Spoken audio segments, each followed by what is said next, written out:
E para falar sobre este assunto, já está aqui com a gente nos estúdios da Panflix em São Paulo a promotora de justiça Gabriela Mansur. Promotora, bom dia. Nós vimos aí que, em virtude da pandemia, houve uma escalada de agressões contra a mulher e ainda existem um enorme número de subnotificações. Por que isso acontece? Bom dia, obrigada pelo convite.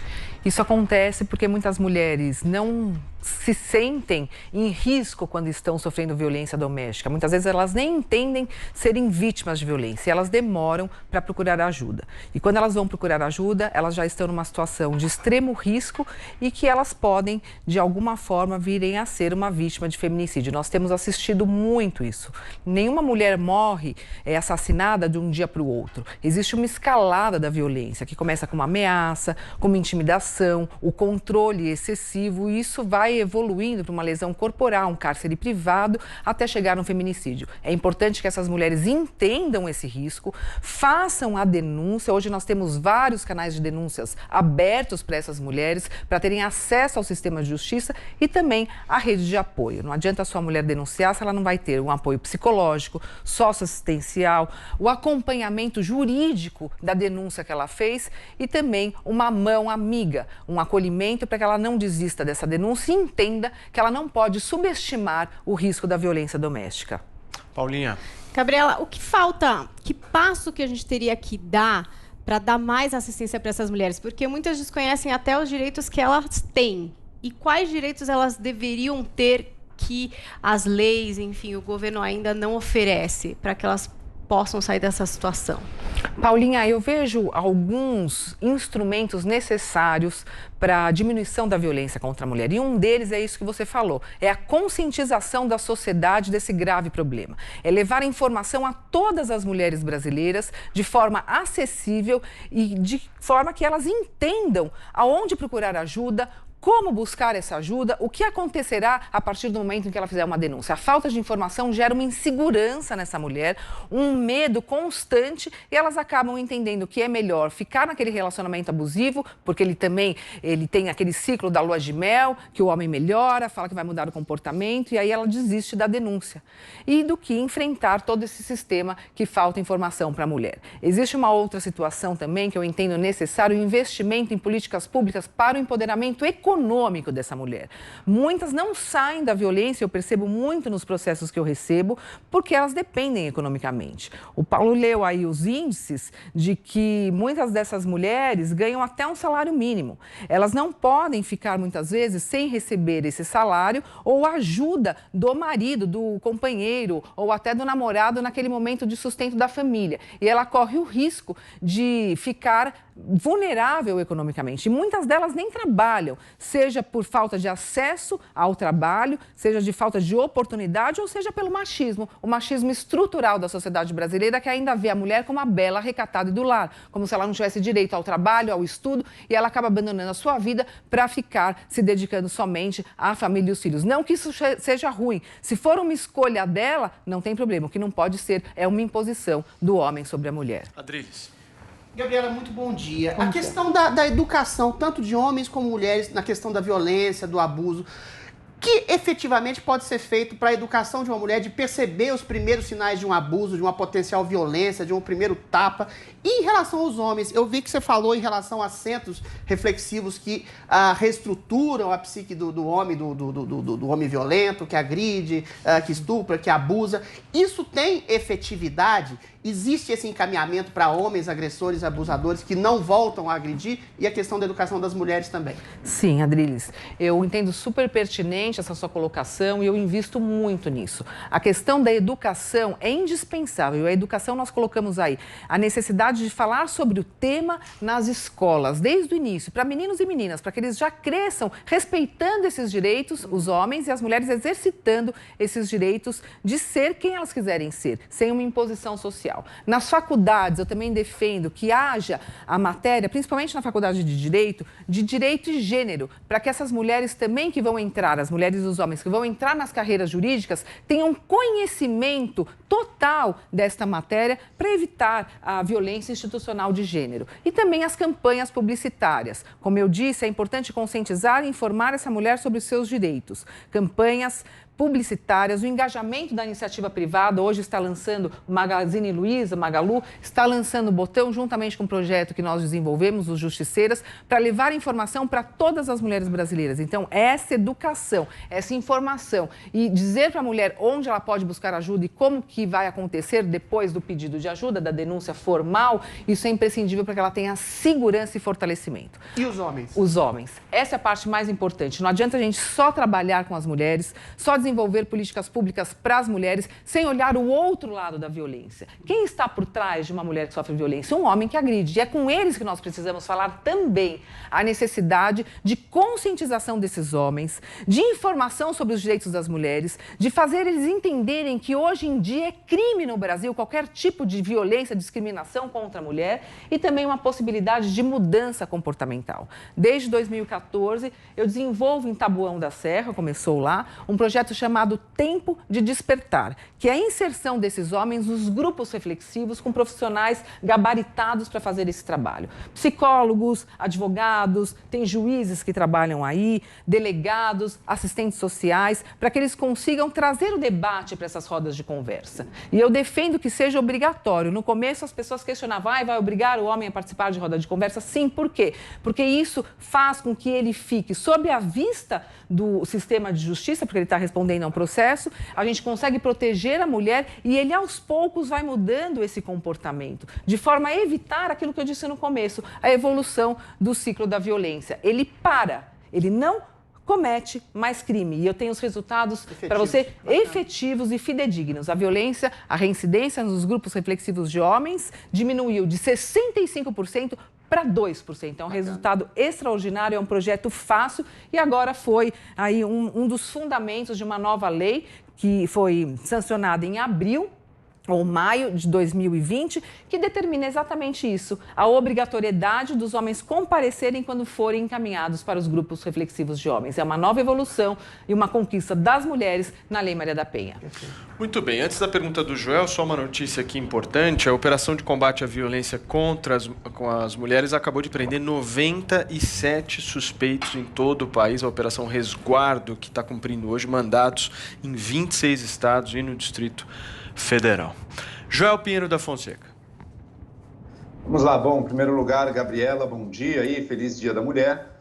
A gente ouviu na reportagem que veio logo antes aqui da nossa conversa uma discussão sobre o papel do governo federal aí. Por um lado, tem críticas ao governo, mas por outro, o Ministério responde também a Damares que, olha, 2020 é um ano muito atípico, houve mudanças na maneira de se contabilizar aí as denúncias, então não é muito fácil comparar. Na sua avaliação, o governo federal, mais especificamente a ministra Damares e o ministério dela, tem feito um bom trabalho, tem sido um avanço nessas pautas de combate à violência ou não? Bom, eu vou ser bem sincera. A questão da violência contra a mulher nunca foi prioridade em nenhum governo federal. Vocês me desculpem, não é nem nesse nem nos antigos.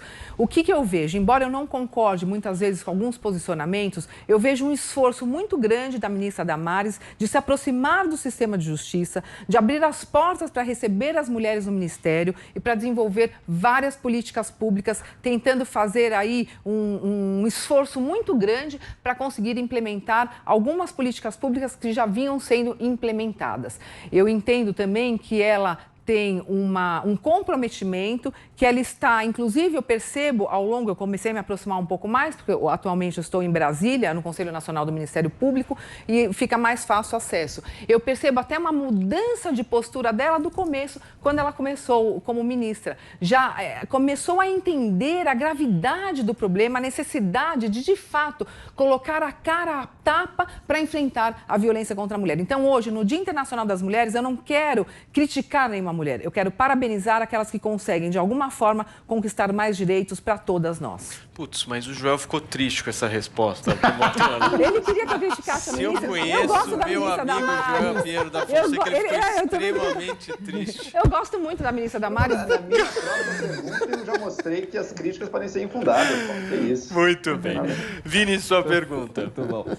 Promotora, muito bom dia. Eu queria entrar um pouquinho mais, se aprofundar um pouquinho mais nas denúncias denúncias de assédio, né? Cada vez mais nós estamos repercutindo esses casos aqui, inclusive aqui no programa, sempre há muita discussão, principalmente naquilo que se refere à prova, né? Porque quando a coisa ainda não está na justiça, né? Está mais na questão do debate público, fica aquela coisa da versão da mulher contra a versão do homem, né? E muito se fala assim, poxa, mas essa mulher demorou para denunciar esse caso de assédio, ela também, depois que denunciou, continuou tendo uma relação de carinho, uma relação afetiva com este homem. O próprio homem, às vezes, não percebeu que estava cometendo um assédio contra essa mulher. Queria que a senhora falasse um pouquinho, né, sobre essas questões e o que é mais essa questão da informação, da conscientização que você estava falando na sua resposta anterior, que é preciso mais para que a gente melhore esse debate?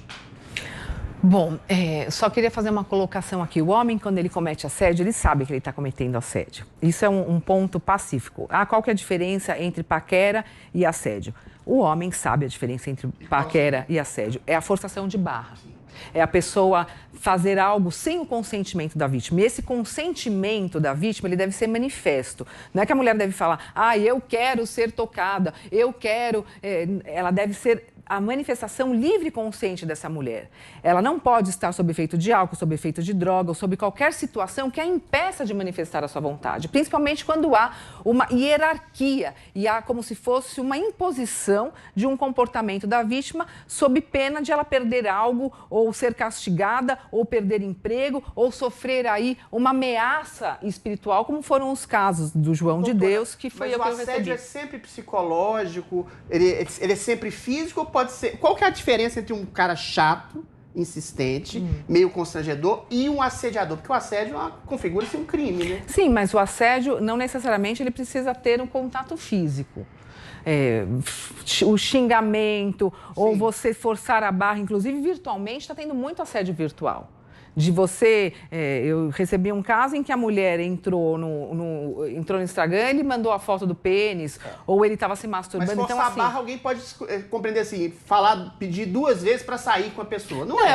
Por isso que eu falo. Essa que é a zona cinzenta que as pessoas ficam confusas. Mas esses casos no âmbito da justiça, eles devem ser vistos com muita atenção, para não ter nenhum tipo de injustiça, nem contra a vítima de absolvição de um caso que foi crime, nem de acusar alguém de um crime que não cometeu. Então, deve-se analisar bem a situação, dar credibilidade, sim, à palavra da vítima, porém, consubstanciada com outras provas a serem produzidas. Um laudo psicológico, o que essa mulher falou com outras pessoas, se tem outras vítimas demonstrando que o comportamento daquele assediador é padrão, exatamente, que é o mesmo modus operandi.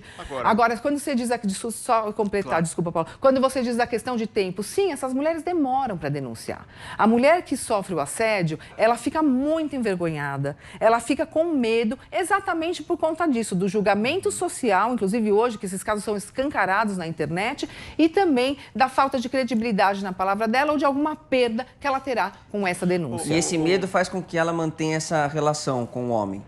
Não, aí... Não, é assediador. Assediador, ela não tem... Ela não tem relação, ela não tem quer relação. Se você tem uma relação, você não é assediador.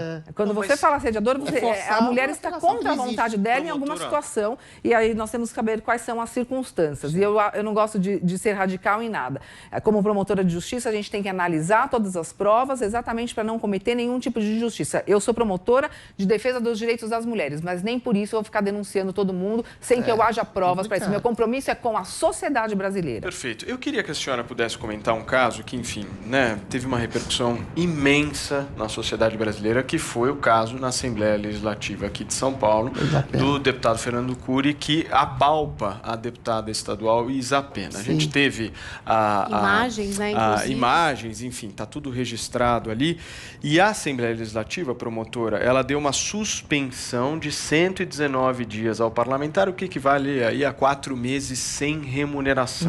A senhora acha que a Assembleia Legislativa fez o certo ou pecou nessa punição? Bom, eu vi algumas críticas a respeito disso, se está dentro... Esse é um típico caso de importunação sexual. Sim. Esse é um típico caso, como você disse, que tem aquela questão física que vai forçada por trás, etc. É um típico caso de importunação sexual, a pena de 1 a 5 anos de reclusão, mais a multa. Neste caso, eles estão avaliando a pena administrativa, do deputado. Além disso, tem a parte criminal que está nas mãos do Ministério Público com um promotor competente para análise do caso e para as medidas cabíveis. Eu li alguns comentários de que essa pena de 119 dias foi aplicada propositadamente para evitar que ele fosse expulso, porque pela lei interna, a lei orgânica, 120 dias ele perderia o cargo. A senhora acha justo?